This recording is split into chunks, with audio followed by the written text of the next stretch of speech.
Hi guys, ako si John, 14 years kidney transplant. Ngayong araw na to may papakita po ako sa inyo.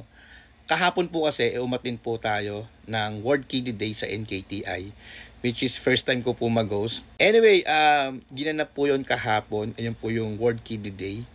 And also, binigyan tayo ng certificate galing sa NKTI, galing sa Kitap, in cooperation with NKTI Adult Nephrology. Yan, Certificate of Appreciation, John Arbo. Yan. Ngayon, binigay sa atin to and sobrang saya ko. At hindi lang po para sa akin to, kundi para sa atin pong lahat. Itong award na to. Nakadalawa na po tayo nito. Then, binigyan din po tayo ng mga doctors ng nephrology nito. Ngayon ko lang po bubuksan to, hindi ko alam kung anong laman nito and sabay-sabay ko pong ipapakita sa inyo. Bigyan tayo ng token. Ang saya, di ba? Saya, meron tayong mga ganito. Open natin. Paano ba ito? Ito. Paano ba? Diba? Hindi ko pa alam paano ito. Kasi first, baliktad. Anyway, ito. Yan. Uy, ang ganda. Ngayon ko lang po nakita to.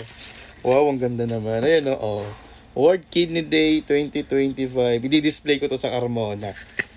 Tapos, meron siyang ganito. Parang i-stand mong ganyan, no? I-stand mong ganyan. Yan.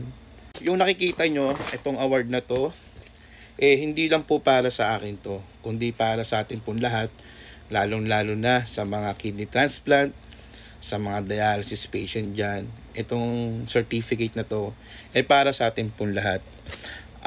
Palagi ko pong sinasabi sa inyo, itong page natin, hindi lang po para sa akin. Unang-una pa lang, sinabi ko na sa inyo na welcome kayo dito.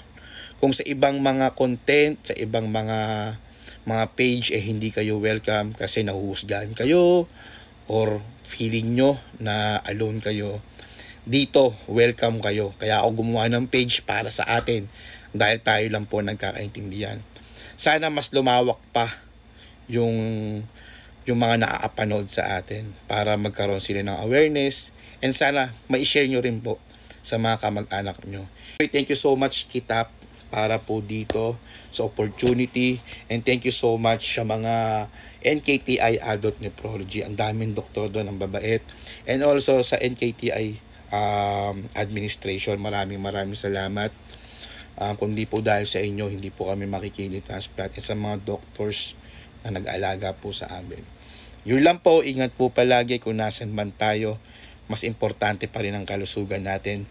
God bless po sa atin lahat. Ang sarap mabuhay.